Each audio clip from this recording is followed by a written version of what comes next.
Oh, baby, baby. And I also wanted to marry Britney Spears. Hi, I'm Paul Twohill, and you might remember me as someone with really long hair. Y'all, ring a bell? All you sexy people at home like my song, okay, and vote for me.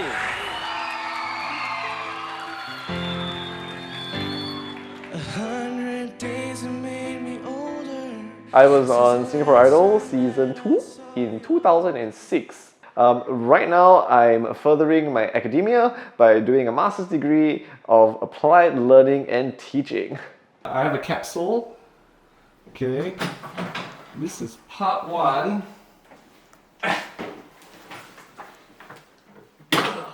I have tons of stuff, but this is just some of it. I think there are like 3 boxes full of this. Kudos to Mummy Twohill for helping me keep all this. I have like letters, I have... Oh look, don't make a mountain out of a molehill, let's make an idol out of Twohill.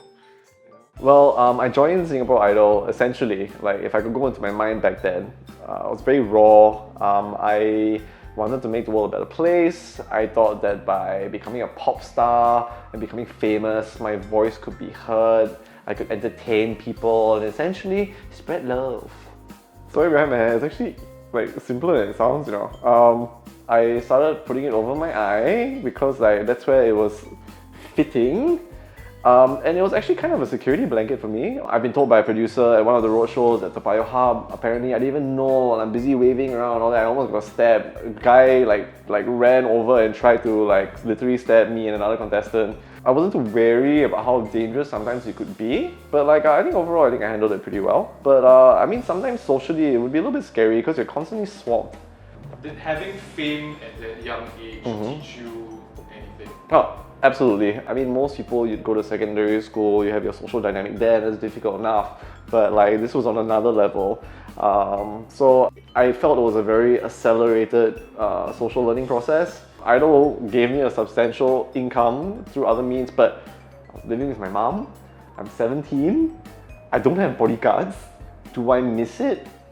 Nah. Did I enjoy it? Hell yeah. I view it as a phase of my life.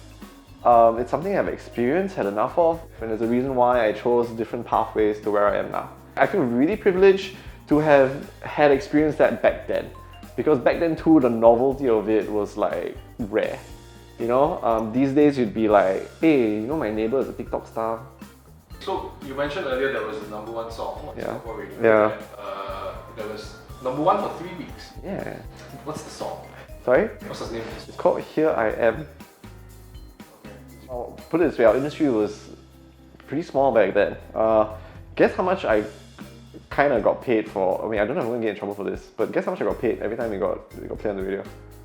Huh? 20 cents, bro. So, we got played so many times, I managed to buy myself 8 plates of chicken rice. I did gigs, I did hosting, but over time I realized that I didn't want to be a pop star. Yeah, and right now I think I'm purely focusing on being a teacher. I'm privileged in a sense where like when it comes to financial freedom, like I have the luxury of like kind of doing what I want. People buy a motorbike, I'm getting my master's degree done. For me, I'm actually quite intense.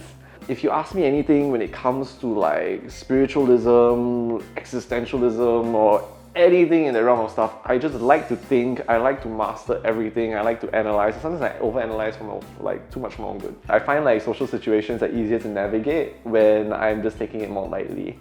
And usually a joke helps. Yeah.